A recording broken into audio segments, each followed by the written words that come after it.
Even so, episode 1161 of One Piece may not have delivered non-stop action, but it absolutely succeeded at something just as important: atmosphere. This episode felt like a calm before a massive storm, and honestly, it might be one of the strongest setup episodes of the Elba arc has produced so far. Between Loki's terrifying presence, Luffy's emotional reaction to Shanks being inserted, and Robin's emotional preparation to reunite with Sol, the episode constantly balanced tension, nostalgia, and mystery in a way that felt very classic One Piece. The biggest star of the episode was easily Loki. After years of build-up surrounding Elbaf's so-called cursed prince, the anime finally gave fans a proper look at just how dangerous he really is. What made Loki instantly interesting wasn't just his strength, but how unpredictable he felt. One moment he was casually talking with Luffy almost playfully, and the next he deliberately mocked Shanks just to provoke a reaction. And it worked immediately. The second Loki insulted Shanks, Monkey D. Luffy exploded into gear fourth without hesitation. That scene perfectly reminded viewers that no matter how much Luffy has grown, Shanks remains one of the most emotionally important people in his life. Toil animation absolutely nailed the transformation sequence too. The animation looked polished, fluid, and intense, giving the moments far more impact than it would have had with weaker visuals. But the most important detail came right after that. Even while changed with sea stone restraints, Loki effortlessly avoided Luffy's attack, which immediately made him feel terrifyingly powerful. Yet, what really stood out was how quickly Loki understood Luffy psychologically.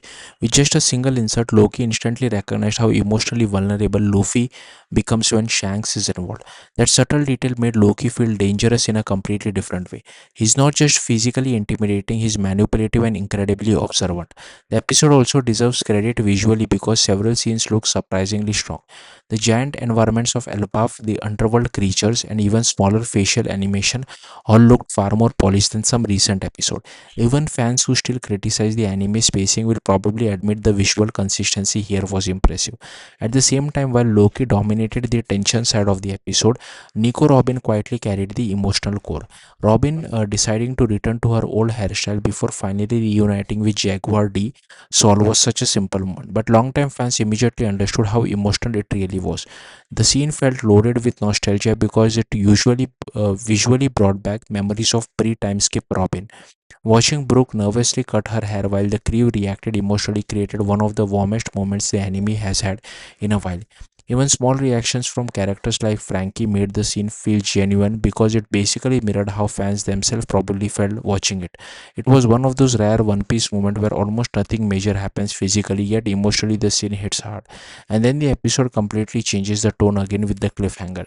Just as the anime spends the episode emotionally building towards Robin finally reuniting with Saul, viewers suddenly learn that Saul has collapsed. That final reveal instantly creates anxiety because now it feels like something may already be going terribly wrong before the reunion can ever happen. What makes episode 116 work so well is that the slower pacing actually helps the atmosphere instead of hurting it. Elba finally feels ancient, massive, mysterious, and dangerous. The episode spends time letting conversation breathe, allowing tension to build naturally instead of rushing from fight to fight. Overall, this was one of the better setup episode the anime has delivered recently. The pacing still drags in places, but combination of strong visuals, emotional storytelling, and especially the growing dynamic between Luffy, Loki, and Shanks made the episode far more engaging than a typical transition chapter. And if this episode is any indication, the Elbaf arc might finally be preparing to enter its truly explosive phase. Thank you for watching. Bye.